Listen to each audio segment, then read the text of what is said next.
आज की मेरी ये कहानी नादानी में उठे गलत कदमों की दास्तां है। ये कहानी मेरे कॉलेज से शुरू हुई।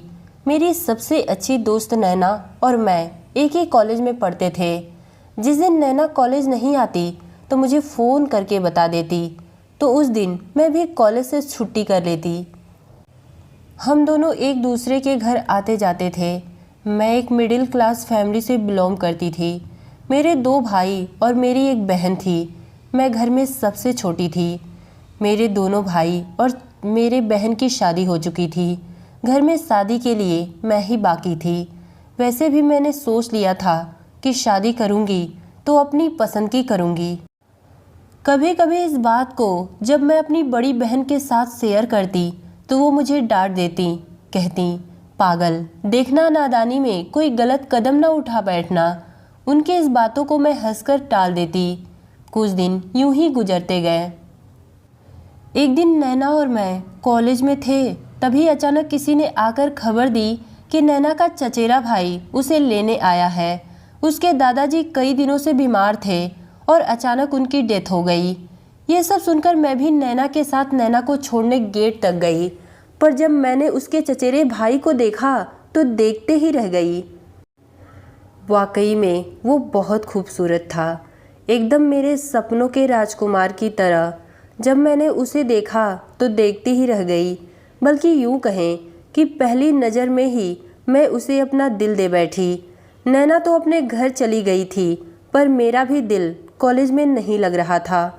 जैसे ही कॉलेज की छुट्टी हुई मैं भी जल्दी से घर आई और माँ को नैना के दादाजी के डेथ के बारे में बताई और कहा, माँ आज नहीं, पर जब नैना के घर का माहौल थोड़ा नॉर्मल हो जाएगा तो मैं उसके घर जाऊंगी, क्योंकि वो मेरी सबसे अच्छी सहेली है और उसके दादाजी की डेथ हो गई है और मैं नहीं गई तो ये गलत होगा। माँ ने कहा, ठीक है, चली जाना। अगले कुछ दिनों में जब नैना के घर का माहौल थोड़ा नॉर्मल हुआ तो मैं अपने भाई के साथ उसके घर गई, पर भाई को वहाँ पर रुकने का टाइम नहीं था, इसलिए वो मुझे छोड़कर वापस अपने काम पर चले गए और बोले कि वापसी में नैना से कह देना कि वो किसी से तुम्हें घर तक छुड़वा देगी। नैना ने कहा, जी भैया। मैंने और नैना ने आपस में बहुत सारी बातें की। बातें करते करते शाम हो गई कि माँ का फ़ोन आया, रात होने को है, घर कब आ रही हो। मैं भी बात करने में इतनी मगन थी कि टाइम का एहसास ही नहीं हुआ। माँ के फ़ोन के बाद मैं घबराई हुई थी। मैंने कहा, नैना मैं कैसे जाऊंगी। नैना ने कहा, घबराओ मत, मेरा चचेरा भाई अजित है ना, वो तुम्हें घर तक छोड़ देगा। अजित का नाम सुनते ही मैं खुश हो गई। नैना ने अपने भाई अजित को बुलाया और कहा, ये मेरी दोस्त वर्षा है, इसे इसके घर तक छोड़ दो। मैं बेझिझक अजित की गाड़ी पर बैठ गई। रास्ते में जाते वक्त अजित ने मुझसे कहा, वर्षा जी बुरा ना मानिए तो मैं आपसे एक बात कहूँ। मैंने कहा, हाँ हाँ कहिए, क्या बात है। मैं तो यही चाहती थी कि अजित मुझसे बातें करे। अजित ने मुझसे बात नहीं बल्कि मेरे मन की बात कह डाली। उसने कहा, क्या आप मुझे अपना मोबाइल नंबर दे सकती हैं। मैंने भी बिना सोचे समझे अजित को अपना मोबाइल नंबर दे दिया, क्योंकि मैं तो यही चाहती थी। मुझे घर तक छोड़ने के बाद अजित वापस चला गया। अब मेरी और अजित की अक्सर फ़ोन पर बातें होने लगी। अगर एक दिन भी मैं अजित से बात नहीं करती तो मुझे खाना नहीं पचता। अब तो कभी कभी हम दोनों किसी रेस्टोरेंट या किसी होटल में मिल लेते। हम दोनों का रिश्ता धीरे धीरे अपनी दहलीज पार कर रहा था। एक दिन मैंने अजित से कहा कि तुम अपने घर वालों को मेरा हाथ मांगने के लिए मेरे घर भेज दो, क्योंकि हम दोनों कब तक यूं ही मिलते रहेंगे। अजित ने कहा, वर्षा मैं तो बात कर लूँगा और शायद मेरे घर वाले भी मान जाएं। पर पहले तुम अपने घर वालों से बात करो। अगर वो लोग मान जाते हैं तो मैं अगले ही दिन अपने घर वालों को तुम्हारे घर भेज दूँगा। मैंने कहा, ठीक है। मैं घर आई तो डरते डरते अपनी माँ को सारी बात बता दी कि मैं नैना के चचेरे भाई अजित को पसंद करती हूँ और वो भी मुझे पसंद करता है। हम दोनों आप सबकी इजाज़त से शादी के बंधन में बंधना चाहते हैं। मेरे मुंह से ये सब सुनते ही माँ के गुस्से का पारा हाई हो गया और उन्होंने गुस्से में एक जोरदार थप्पड़ मेरे गाल पर मारा और कहा, यही सब करने कॉलेज जाती हो? आज के बाद तुम्हारा कॉलेज बंद, क्योंकि ये बात अगर तुम्हारे बाप और भाई को पता चल गई तो तुम्हें जिंदा नहीं छोड़ेंगे। मैंने माँ से कहा, माँ आखिर अजित में बुराई ही क्या है?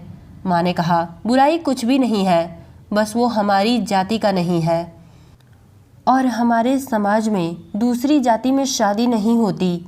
मैंने माँ को लाख समझाने की कोशिश की पर माँ ने मेरी एक न सुनी। उनकी भी गलती नहीं थी, क्योंकि पापा और भैया के इजाज़त के बगैर इस घर में एक पत्ता भी नहीं हिलता था, तो शादी तो बहुत बड़ी बात थी। पर मैंने भी फैसला कर लिया कि मैं जब शादी करूंगी तो अजीत से ही करूंगी, क्योंकि मैं अजीत से बहुत प्यार करती थी। जब ये बात मैंने अजीत को बताई तो वो भी बहुत उदास हो गया, पर मैंने उससे कहा कि तुम चिंता मत करो, हम दोनों भागकर शादी कर लेंगे। उसके बाद हमारे घर वाले ना चाहते हुए भी धीरे धीरे हम दोनों को एक्सेप्ट कर लेंगे। एक रात मैंने कुछ ज़रूरी सामान पैकिंग किया और धीरे से अजीत के साथ घर से निकल गई। घर से निकलने के बाद हम दोनों अजीत के घर गए, पर अजीत के घर वाले भी हम दोनों को अपने साथ रखने से इनकार कर दिए। अजीत मुझे लेकर किसी दूसरे शहर चला गया। अजीत और मैं अपना गुजर बसर किसी तरह करने लगे। कुछ दिन बाद भगवान ने मुझे एक बेटा दिया। अजीत के घर वालों को जब पता चला कि मैं एक बेटे की माँ बनी हूँ तो उन लोगों ने मुझे और अजीत को अपने साथ रहने की इजाज़त दे दी। ये सुनकर हम दोनों बहुत खुश हुए। अजीत मुझे लेकर अपने घर गया। वहाँ जाने के बाद अजीत की माँ ने मेरे हाथों से मेरे बेटे को छीन लिया और घर के सारे कामों की जिम्मेदारी मुझे दे दी। मैं घर का सारा काम करने लगी। अब मुझे टाइम ही नहीं मिलता कि मैं अपने बेटे के साथ समय व्यतीत करूं। बल्कि यूँ कहें कि अजीत के घर वाले ही नहीं चाहते थे कि मैं अपने बेटे के पास जाऊं। मैं अपने बेटे के प्यार के लिए तरसती रही, पर अजीत की माँ मुझसे ये कहती कि घर के सारे काम करो, अपने पोते को तो मैं संभाल लूँगी। अजीत का रवैया भी धीरे धीरे मेरे लिए रूखा होता गया, क्योंकि उनकी माँ उनके कानों में मेरे प्रति बहुत सी बातें भरने लगी। मेरी जिंदगी कुछ यूं ही गुजरती गई। मैं चाह कर भी अपने मन की बात किसी से कह नहीं पाती।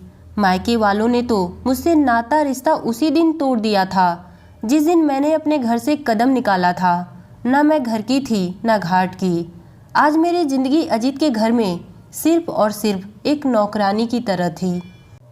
धीरे धीरे मेरा बेटा भी बड़ा हो रहा था, पर उसका रवैया भी मेरे लिए कुछ ठीक नहीं था, क्योंकि उसके दादी और दादा उसके मन में मेरे प्रति नफरत जो भर दिए थे। जज्बात, जवानी, प्यार और मोहब्बत में आकर क्या मिला?